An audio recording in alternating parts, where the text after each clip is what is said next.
Sejam bem-vindos ao canal Pro Veritate. Você está na playlist dos vídeos da obra da mística italiana Maria Valtorta, que relata toda a vida de Nosso Senhor Jesus Cristo, revelados a ela na década de 1940. Assista a esta sequência de vídeos desde o início, e receba você também as graças de conhecer melhor a vida de Jesus. O sábado em Efraim, numa ilhota na torrente. O pecado original é explicado em uma parábola às 3 crianças. Levantai-vos e vamos à beira do rio, como os judeus que vivem no estrangeiro e onde não há sinagogas. Celebraremos o sábado entre nós. Vinde, crianças, diz Jesus aos apóstolos que descansam na horta, e estende a mão às 3 pobres crianças que estão reunidas num canto. Elas vão em sua direção com uma expressão de tímida alegria no rosto, prematuramente pensativas por crianças que viram coisas muito maiores do que elas. E os 2 mais velhos põem as mãos nas de Jesus, mas o pequeno quer ser abraçado, e Jesus o satisfaz, dizendo ao mais velho: Tu ficarás ao meu lado do mesmo jeito, e te agarrarás à minha túnica como ontem. Isaac está muito cansado e muito jovem para andar sozinho. O menino fica encantado com o sorriso de Jesus e concorda, satisfeito por caminhar como um homenzinho ao lado de Jesus. Dá-me a criança, mestre, deves estar cansado depois do cansaço de ontem. E Rubem não está contente porque não estás segurando pela mão, diz Bartolomeu, estendendo os braços para pegar na criança que se agarra ao pescoço de Jesus. Ele é tão teimoso como toda a sua raça, exclamam os cariotes. Não, ele só está assustado. Tu não tens experiência com crianças. Os bebês são assim. Quando estão aflitos ou inquietos, procuram abrigo na primeira pessoa que lhes sorriu e os confortou, responde Bartolomeu. E como não pode segurar o mais novo nos braços, pega no mais velho pela mão, depois de lhe acariciar a cabeça e sorrir-lhe paternalmente. Eles saem da casa onde só resta a velha e seguem o riacho para além da aldeia. Suas margens são lindas, cobertas de grama fresca e salpicadas de flores silvestres. A água límpida borbulha entre as pedras e, embora escassa, soa doce como uma harpa e farfalha ao bater nas pedras maiores espalhadas em seu leito ou se insinuar nos recessos de algumas pequenas ilhas cobertas de juncos. 2 rolas selvagens banham-se em uma curva do riacho, bicando uma a outra e arrulhando. Então voam para longe carregando em seus bicos fios de lã deixados por alguma ovelha em um espinheiro, cujos galhos superiores estão começando a florescer. Eles fazem isso para construir seu ninho, diz o menino mais velho. Eles certamente têm filhotes. Ele abaixa a cabeça e, depois de sorrir levemente ao pronunciar as primeiras palavras, chora silenciosamente, enxugando os olhos com a mão. Bartolomeu o toma nos braços ao perceber a angústia que as 2 rolas causaram com o cuidado que tiveram com o ninho. E Bartolomeu, que tem o coração bondoso de um bom pai de família, suspira profundamente. O menino chora em seu ombro e o outro, o segundo, ao vê-lo chorar, começa a chorar também, imitado pelo terceiro, que chama o pai com a voz fina de uma criança que acaba de começar a falar. Esta vai ser a nossa oração sabática hoje. Podia tê-los deixado em casa. As mulheres são mais adequadas para tais casos e observa os cariotes. Mas ele não faz nada além de chorar, como eu tenho vontade de fazer, porque tais situações fazem chorar, responde Pedro, tomando o segundo menino nos braços. Sim, fazem chorar, é verdade, e Maria de Jacó, uma pobre alma aflita, não é muito boa em consolar, confirma o Zelote. Também não achamos que ela tenha muito sucesso. O único capaz de consolar era o mestre, e ele não o fez. Ele não o fez, e o que mais ele deveria ter feito? Convenceu os salteadores, caminhou quilômetros com as crianças nos braços, mandou informar seus parentes. Tudo coisas insignificantes. Como ele também tem poder sobre a morte, poderia, ou melhor, deveria ter descido ao redil e ressuscitado o pastor morto. Fez isso por Lázaro, que não servia mais para nada. Neste caso, havia um pai e ainda por cima um viúvo, e há crianças que são deixadas completamente sozinhas. Essa ressurreição deveria ter sido operada. Eu não te entendo, mestre, diz os Iscariotes. E nós não te entendemos, porque és tão desrespeitoso. Paz, Judas não entende. Ele não é o único que não entende as razões de Deus e as consequências do pecado. Você também, Simão de Jonas, não entende porque as crianças devem sofrer. Portanto, não julgue Judas de Simão, que não entende porque o homem não ressuscitou dos mortos. Se Judas refletir sobre o assunto, visto que sempre me repreende por ter ido para longe sozinho, perceberá que eu não estava apto a ir tão longe, porque o redil ficava na planície de Jericó, mais além da cidade, perto do val. O que terias dito se eu tivesse ficado ausente por pelo menos 3 dias? Podias ter ordenado ao homem que ressuscitasse com o teu espírito. És mais exigente do que os fariseus e os escribas, que queriam a prova de um corpo decomposto para que possas dizer que eu realmente ressuscito os mortos? Eles queriam isso porque te odeiam. Eu gostaria porque te amo e gostaria de ver-te esmagar todos os teus inimigos. Seus velhos sentimentos e seu amor desordenado. Não foste capaz de extirpar as velhas plantas do teu coração e substituí-las por novas, e as velhas fertilizadas pela luz da qual te aproximaste tornaram-se ainda mais resistentes. Muitas pessoas cometem o teu erro atualmente, e muitas o cometerão no futuro. É o erro daqueles que, apesar da assistência de Deus, não se aperfeiçoam porque não correspondem à ajuda divina com vontades heróicas. Estes homens que, como eu, são teus discípulos, destruíram as plantas velhas? Eles, pelo menos, as podaram e enxertaram consideravelmente. Tu não o fizeste, nem sequer as examinaste cuidadosamente para ver se mereciam ser enxertadas, podadas ou removidas. És um jardineiro imprevidente, Judas. Mas apenas em relação à minha alma, porque eu sei o que fazer com jardins. Tu sabes o que fazer, és perito em todos os assuntos terrenos. Gostaria de te ver igualmente capaz em assuntos relativos ao céu. Mas a tua luz deveria operar maravilhas em nós por si mesma. É realmente boa? Se fertiliza o mal e o revigora, não pode ser boa, e é culpa sua se não nos tornamos bons. Fale por si mesmo, meu amigo. Até onde eu sei, o mestre não fortaleceu as minhas más tendências, diz Tomé. Concordo, eu também concordo, dizem André e Tiago de Zebedeu. Quanto a mim, o seu poder libertou-me do mal e fez de mim um novo homem. Por que dizes isso? Não consideras o que dizes? Pergunta Mateus. Pedro está prestes a dizer algo, mas prefere ir embora e começa a andar depressa com a criança montada nos seus ombros, imitando o balanço de um barco para o fazer rir. E quando passa perto de Tadeu, pega-lhe pelo braço e grita: Venha, vamos para aquela ilha. Está cheia de flores como um cesto. Venham, Natanael, Felipe, Simão, João. Num salto chegamos lá. A torrente, dividida como está, é composta apenas por 2 riachos, um de cada lado da ilha. E ele é o primeiro a saltar, apoiando o pé numa saliência arenosa de alguns metros de largura, coberta de relva como um prado e tão cheia de flores temporãs que parece um tapete, com um meio apenas um álamo alto e fino. cuja copa balança ao vento suave. Lentamente juntam-se a ele aqueles que chamou, e em seguida os outros que estavam mais próximos de Jesus, que fica para trás falando com os Iscariotes. Mas ele ainda não terminou? Pergunta Pedro ao irmão. O mestre está trabalhando em seu coração, responde André. É mais fácil para mim fazer crescer figos nesta árvore do que a justiça entrar no coração de Judas. E em sua mente, acrescenta Mateus. Ele é um tolo porque quer ser e quando quer, diz Tadeu.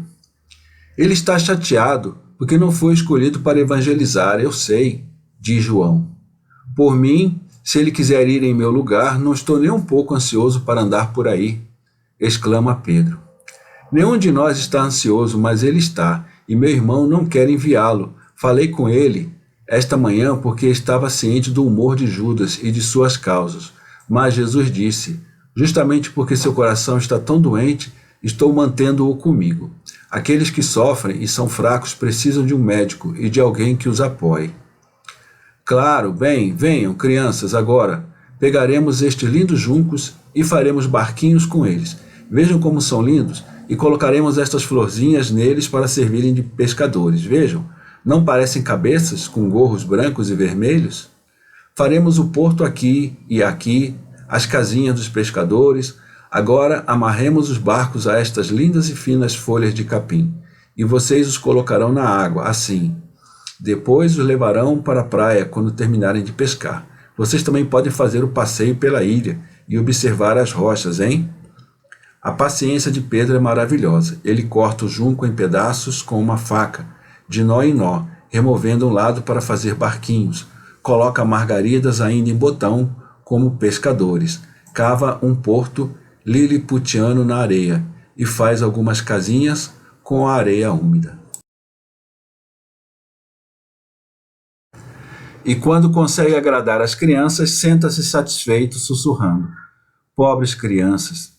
Jesus põe os pés na ilha justamente quando as duas crianças começam a brincar e as acaricia, colocando no chão o pequeno que se junta à brincadeira dos seus irmãos. Aqui estou convosco, falemos agora de Deus, porque falar de Deus e para Deus é uma preparação para a missão. E depois de orar, isto é, depois de falar com Deus, falaremos de Deus, que está presente em tudo para ensinar aos homens coisas boas. Levantai-vos e oremos.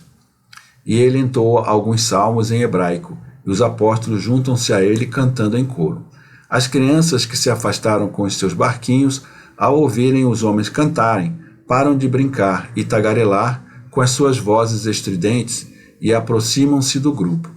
Escutam atentamente com os olhos fixos em Jesus, que é tudo para elas, e depois, com o espírito de imitação das crianças, assumem a mesma postura dos apóstolos orantes, cantarolando a melodia, pois não conhecem as palavras dos salmos. Jesus olha para eles com um sorriso que os encoraja a cantarolar as suas vozes inocentes.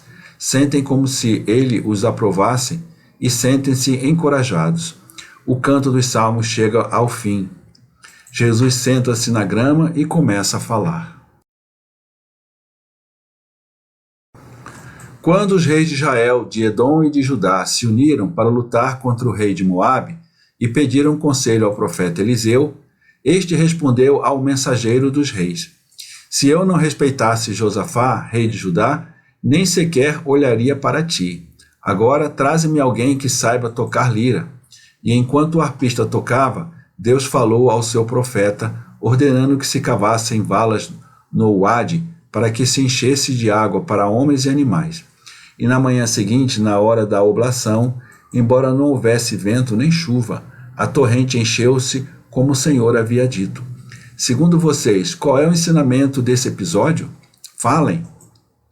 Os apóstolos se consultam, alguns dizem: Deus não fala a um coração agitado. Eliseu quer apaziguar sua ira, provocada por ver o rei de Israel aparecer em sua presença, para que ele possa ouvir a Deus. Alguns, em vez disso, dizem: é uma lição de justiça. Eliseu, para não punir o inocente rei de Judá, salva também o culpado. Outros dizem: é uma lição de fé e obediência. Eles cavaram as valas obedecendo a uma ordem aparentemente tola e esperaram pela água, embora fosse um dia claro e sem vento. Suas respostas estão corretas, mas não completas. Deus não fala a um coração agitado, isto é verdade, mas liras não são necessárias para acalmar um coração. Basta ter caridade, que é a lira espiritual com notas paradisíacas. Quando uma alma vive na caridade, seu coração se acalma e ela pode ouvir e compreender a voz de Deus. Eliseu não teve caridade porque estava perturbado. Eliseu viveu no tempo da justiça. Devemos aprender a transferir episódios antigos para o tempo da caridade e vê-los não à luz de trovões e relâmpagos, mas à luz das estrelas. Vós pertenceis aos novos tempos, então, por que sois tantas vezes mais irascíveis e agitados do que as pessoas dos tempos antigos? Despojai-vos do passado. Repito-vos isso, embora Judas não goste de ouvir isso se repetir. Extirpai, podai, enxertai, plantai novas árvores. Renovai-vos, cavai as valas da humildade, da obediência e da fé. Aqueles reis conseguiram fazê-lo, embora 2 deles não fossem de Judá e não ouviram a Deus, mas o profeta de Deus repetira as ordens do Altíssimo. Se não tivessem obedecido, teriam morrido de sede na terra. Eles obedeceram e a água encheu as valas que haviam cavado. E eles não só foram salvos da morte por sede, como também derrotaram seus inimigos. Eu sou a água da vida. Cavem fossos em seus corações, para que possam me receber. E agora ouçam, não farei longos discursos, apenas lhes darei alguns pensamentos simples sobre os quais poderão meditar. Vocês sempre serão como essas crianças e até inferiores a elas, porque elas são inocentes e vocês não. E assim a luz espiritual será mais fraca em vocês, se não se acostumarem à meditação. Vocês sempre ouvem, mas nunca se lembram, porque sua inteligência está adormecida em vez de desperta. Portanto, ouçam. Quando o filho da mulher de Sunem morreu, ela queria ir ao profeta, embora seu marido lhe dissesse que não era o primeiro dia do mês, nem o sábado. Mas ela sabia que precisava ir, pois para certos assuntos não se permite demora. E como conseguiu entender o assunto do ponto de vista espiritual, ressuscitou o filho. O que vocês dizem sobre isso? Que isso é uma vergonha para mim por causa do sábado, diz os Iscariotes. Então, Judas, você sabe que entende as coisas quando quer? Então, abra seu coração à justiça. Sim, mas você não infringiu o sábado para ressuscitar o homem dos mortos. Eu fiz mais do que isso. Impedi a ruína e a morte deles, a verdadeira morte deles. E lembrei aos ladrões que... Espere, antes de se consolar com a ideia de ter feito algo de bom, não creio que eles te obedeceram. Se o mestre diz... Também Eliseu, na história da mulher de Sunem, diz: o Senhor me escondeu, portanto nem mesmo os profetas sabem sempre tudo. Responde os Iscariotes. Nosso irmão é maior que um profeta, observa Tadeu. Eu sei, ele é o filho de Deus, mas ele também é o homem, e como tal pode estar sujeito a ignorar questões secundárias como esta, a respeito de uma conversa e um retorno. Mestre, tu sempre, realmente sempre sabes tudo? Muitas vezes me pergunto, diz os Iscariotes com teimosa insistência. E com que intenção queres saber? Para ter paz, para obter conselhos ou para te aborrecer? Pergunta Jesus. Bem, eu não sei, eu me pergunto e tu pareces aborrecer-te até mesmo em te perguntares, diz Tomé. Eu? É claro que a perplexidade sempre nos aborrece. Quantas objeções, não me preocupo com tantos problemas, creio sem indagar, e não estou perplexo nem perturbado com nada. Mas deixemos o mestre falar. Não gosto desta lição. Conte-nos uma bela parábola, mestre, as crianças também gostarão, diz Pedro. Ainda tenho uma pergunta a lhes fazer, esta. Segundo vocês, qual é o significado da farinha que removeu o amargor da sopa dos filhos do profeta? Silêncio mortal é a resposta à pergunta. O que? Não podeis responder? Provavelmente porque a farinha absorveu o amargor, diz Mateus sem certeza. Tudo teria sido amargo, até a farinha, por causa de um milagre do profeta que não quis mortificar o seu servo, sugere Filipe. Sim, mas não apenas por isso. O Senhor queria que o poder do profeta brilhasse também em assuntos comuns, diz o Zelote. Sim, mas ainda não é o significado correto. As vidas dos profetas antecipam o que acontecerá na plenitude dos tempos. Os meus. Eles refletem meus dias terrenos por meio de símbolos e figuras. Então, há silêncio. Eles se olham, então João abaixa a cabeça corando e sorri. Por que não expressas o teu pensamento, João? Pergunta Jesus. Não há falta de amor em falar, porque não pretende mortificar ninguém. Acho que significa isto, que no tempo da fome da verdade e da fome da sabedoria, isto é, neste tempo em que vieste, toda árvore se tornou selvagem e produziu frutos amargos, intragáveis como veneno para os filhos dos homens, que assim em vão os colhem e os preparam para se alimentarem. Mas a bondade do Pai Eterno envia-te a farinha de trigo selecionada, e com a tua perfeição removes o veneno de todos os alimentos, restaurando tanto as árvores das Escrituras, pervertidas ao longo dos séculos, como os paladares dos homens, corrompidos pela concupiscência.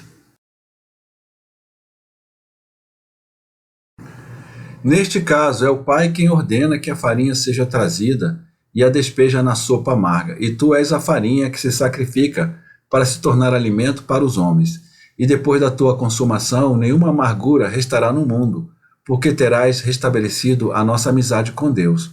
Posso estar errado. Você não está errado, esse é o símbolo. Ah, e o que te fez pensar isso? Pergunta Pedro, que fica atônito. Jesus lhe responde. Eu te direi com as mesmas palavras que disseste há poucos minutos. Um salto e estarás na pacífica ilha florida da espiritualidade. Mas é preciso ter a coragem de dar um salto, deixando a costa, o mundo. É preciso saltar sem se preocupar se há alguém que possa rir do nosso salto desajeitado, ou que possa zombar de nós pela nossa simplicidade em preferir uma ilha solitária ao mundo. É preciso saltar sem medo de se machucar, se molhar ou se decepcionar. É preciso deixar tudo para se refugiar em Deus. Deve-se permanecer na ilha, separado do mundo, e deixá-la apenas para distribuir as flores e a água pura colhidas na ilha do Espírito, onde há apenas uma árvore, a árvore da sabedoria, para aqueles que ficaram nas margens. Ao estar perto dessa árvore, longe do barulho do mundo, capta-se todas as suas palavras e torna-se um mestre, tendo consciência de ser um discípulo. Isso também é um símbolo. Mas agora contaremos às crianças uma bela parábola. Venham cá, perto de mim. As 3 crianças aproximam-se tanto dele que se sentam em seus joelhos. Jesus as abraça e começa a falar. Um dia, o Senhor Deus disse: Eu farei o homem, e o homem viverá no paraíso terrestre, onde está o grande rio que se divide em 4 cursos de água, que são o Pisson, o Gion, o Eufrates e o Tigre, que correm pela terra. E o homem será feliz, pois terá todas as coisas belas e boas da criação, e meu amor para a alegria do seu espírito. E ele assim o fez. Era como se o homem estivesse em uma grande ilha, mais florida do que esta, com todos os tipos de árvores e animais, e sobre ele houvesse o amor de Deus brilhando como um sol em sua alma, e a voz de Deus fosse ouvida nos ventos, mais doces que o canto dos pássaros. Mas de repente uma serpente insinuou-se naquele belo jardim florido, entre todos os animais e plantas, e essa serpente era diferente de todas as que haviam sido criadas por Deus, e eram boas, sem dentes venenosos e sem ferocidade nas pontas de seus corpos flexíveis. Além disso, essa serpente vestia-se com uma pele com tons de pedras preciosas, como as outras cobras. Era ainda mais bela do que elas, tanto que parecia uma enorme joia de um rei serpenteando entre as maravilhosas árvores do jardim. Ela foi e se enrolou em uma árvore que crescia no meio do jardim, uma bela árvore solitária, muito mais alta do que esta e coberta de folhas e frutos maravilhosos. E a serpente parecia uma bela joia ao redor da bela árvore e brilhava ao sol. E todos os animais a observavam, por nenhum deles se lembrava de tê-la visto sendo criada, ou de tê-la visto antes, mas nenhum deles se aproximou dela. Não, todos se afastaram da árvore, agora que a cobra estava em volta de seu tronco. Somente o homem e a mulher se aproximaram dela, e a mulher antes do homem, porque ela gostava daquela coisa brilhante que brilhava ao sol e movia a cabeça como uma flor ainda semi-fechada. E ela ouviu o que a serpente dizia. Desobedeceu ao Senhor e fez Adão desobedecer. Somente após a desobediência, eles viram a serpente como ela era e compreenderam o pecado, pois já haviam perdido a inocência de seus corações.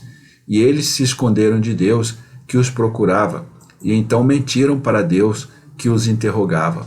Deus então colocou alguns anjos nas bordas do jardim e expulsou os homens. E eles se sentiram como se tivessem sido lançados da segura margem do Éden para os rios da terra, cheios de água, como quando são inundados na primavera. Mas no coração dos homens que haviam sido expulsos, Deus deixou a lembrança do seu destino eterno, isto é, da passagem do belo jardim, onde ouviram a voz de Deus e sentiram seu amor, para o paraíso, onde desfrutariam de Deus completamente. E com essa lembrança ele deixou o santo incentivo para ascenderem ao lugar que haviam perdido, por meio de uma vida de justiça. Mas, meus queridos filhos, vocês acabaram de experimentar que, quando o barco navega a favor da corrente, sua viagem é fácil, ao passo que, enquanto navega contra a corrente, encontra dificuldade para se manter à tona, sem ser arrastado pelas ondas ou naufragar entre a vegetação, a areia ou as pedras do rio. Se Simão não tivesse amarrado seus barquinhos com os finos juncos das praias, você os teria perdido todos, como aconteceu com Isaac, que não segurou o seu junco. O mesmo acontece com os homens lançados nas correntes da terra. Eles devem permanecer sempre nas mãos de Deus, confiando sua vontade, que é como um junco, às mãos do bom Pai que está no céu e que é o Pai de todos os homens, e em particular dos inocentes. E devem estar atentos para evitar ervas e ervas daninhas, pedras, redemoinhos e lama que possam reter, quebrar ou engolir o barco de suas almas, rasgando o fio da vontade que os mantém unidos a Deus. Porque a serpente que não está mais no jardim está agora na terra, e ela realmente tenta destruir as almas, impedindo-as de subir o Eufrates, o Tigre, o Gion e o Pisson, até o grande rio que corre no paraíso eterno e nutre as árvores da vida e da saúde, que produzem frutos perpétuos, que serão o deleite de todos aqueles que puderam subir a corrente para se unirem a Deus e aos seus anjos, sem terem que sofrer mais para sempre. Minha mãe também costumava dizer isso, diz o filho mais velho. Sim, ela disse, balbucia o mais novo. Você não sabe, eu sei porque sou grande, mas se você disser coisas que não são verdade, certamente não irá para o paraíso. Mas nosso pai costumava dizer que não era verdade, diz o segundo filho. Porque ele não acreditava no Senhor de nossa mãe. Seu pai não era samaritano? Pergunta Tiago de Alfeu. Não, ele veio de outro lugar, mas mamãe era e nós também somos, porque ela queria que fôssemos como ela. E ela nos falou do paraíso e do jardim, mas não tão bem quanto você. Eu tinha medo da serpente e da morte, porque mamãe costumava dizer que se era o diabo, e nosso pai dizia que a morte põe fim a tudo.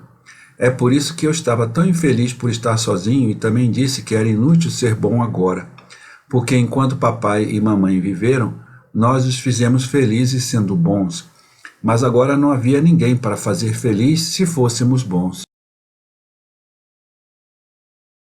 Mas agora eu sei, e eu serei bom. Nunca tirarei meu fio das mãos de Deus para que eu não seja levado pelas águas da terra.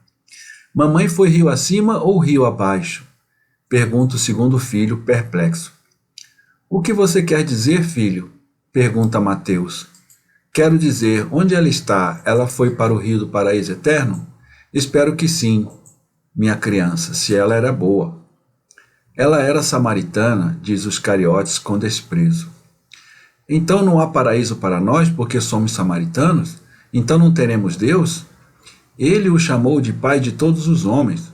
Como órfão, eu gostava de pensar que ainda tenho um pai, mas se não há um para nós, diz ele abaixando a cabeça tristemente. Deus é o pai de todos, minha criança. Acaso vos amei menos por serem samaritanos? Contendi com os salteadores por vocês, e contenderei com o demônio por vocês, da mesma forma que contenderei pelo filho pequeno do sumo sacerdote do templo em Jerusalém, se ele não considerasse vergonhoso que o Salvador salvasse seu filho. Não, eu contenderia por vocês com mais firmeza, porque estão sozinhos e infelizes. Para mim não há diferença entre a alma de um judeu e a de um samaritano. E em breve não haverá mais divisão entre Samaria e Judeia, porque o Messias terá um único povo que levará o seu nome e que incluirá todos aqueles que o amam. Eu te amo, Senhor, mas tu me levarás até minha mãe? Pergunta o mais velho dos 3 meninos. Você não sabe onde ela está. Aquele homem ali disse que só podemos esperar, diz o segundo filho. Eu não sei, mas o Senhor sabe. Ele sabia até onde estávamos, enquanto nós nem sabemos onde estávamos. Com os salteadores, eles queriam nos matar. O terror reaparece no rostinho do segundo filho. Os salteadores eram como demônios, mas ele nos salvou porque nossos anjos o chamaram. Os anjos salvaram também minha mãe, eu sei porque sempre sonho com ela. Você é um mentiroso, Isaac, não pode sonhar com ela porque não se lembra dela. O pequeno chora dizendo, não, eu sonho com ela, eu sonho. Não chame seu irmão de mentiroso, Rubem, a alma dele pode realmente ver a mãe, porque o bom pai que está no céu pode conceder que o pequeno órfão sonhe com ela e a conheça em parte, como ele nos permite conhecê-lo, para que, a partir de um conhecimento tão limitado, possamos estar dispostos a conhecê-lo perfeitamente, o que se alcança sendo sempre bons. E agora falamos de Deus e o sábado foi santificado. Ele se levanta e entoa mais salmos. Ao ouvir o coro, alguns efraimitas se aproximam e esperam respeitosamente até o final do salmo para saudar Jesus e dizer-lhe: preferiste vir aqui em vez de vir a nós? Não nos amas? Nenhum de vós me convidou, por isso vim aqui com os meus apóstolos e estas crianças. É verdade, mas pensávamos que o teu discípulo te tivesse informado do nosso desejo. Jesus olha para João e Judas responde: ontem esqueci-me de te dizer, e hoje, com estas crianças, nunca pensei nisso. Enquanto isso, Jesus deixa a ilhota, atravessa o pequeno riacho e vai em direção ao povo de Efraim. Os apóstolos seguem-no, enquanto as crianças demoram a desatar os 2 barquinhos restantes, e como Pedro os incita, eles respondem: queremos guardá-los para lembrarmos da lição. E eu perdi o meu e não me lembrarei, e eu não irei para o paraíso, diz o mais novo chorando. Espere, não chore, vou fazer um barquinho para você imediatamente. Claro, você também deve se lembrar da lição. Todos nós deveríamos ter um barquinho com uma vara amarrada à proa para nos lembrarmos. E nós, homens, somos mais do que vocês, crianças. Bem, e Pedro faz outro barquinho com a vara. Então pega as 3 crianças nos braços, numa só braçada, e salta o riacho em direção a Jesus. São estes? Pergunta Malaquias de Efraim. Sim, são. E são de Siquém? Foi o que disse o jovem pastor. Ele disse que os parentes deles moravam no campo. Pobres crianças, mas se os parentes deles não viessem, o que farias? Eu os guardaria comigo, mas eles virão. Aqueles salteadores, eles não virão também? Eles não virão, não tenham medo deles. Mesmo que viessem, eu seria o saqueador deles, e eles não seriam os saqueadores de vocês. Já arrebatei 4 presas deles, e espero também ter arrebatado parte de suas almas do pecado, pelo menos de alguns deles. Nós te ajudaremos com estas crianças, tu nos deixarás fazer isso. Sim, eu o farei, mas não porque elas vêm da tua região, mas porque são inocentes, e o amor pelos inocentes leva rapidamente a Deus. Mas tu és o único que não faz distinção entre inocentes e inocentes. Nem um judeu, nem um galileu teriam escolhido estes pequenos samaritanos. As pessoas não nos amam e não gostam apenas de nós, mas também daqueles que ainda nem sabem o que é um samaritano ou um judeu. E isso é cruel. Sim, é, mas não será mais assim quando as pessoas seguirem a minha lei. Vês? Malaquias, elas estão nos braços de Simão Pedro, do meu irmão e de Simão Zelote.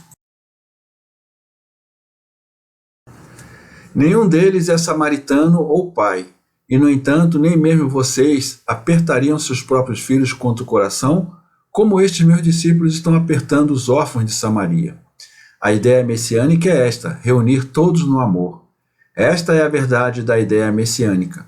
Um só povo na terra sob o cetro do Messias, um só povo no céu sob o olhar de um só Deus. Eles vão embora, falando em direção à casa de Maria de Jacó. Termina o 8º volume da obra de Valtorta.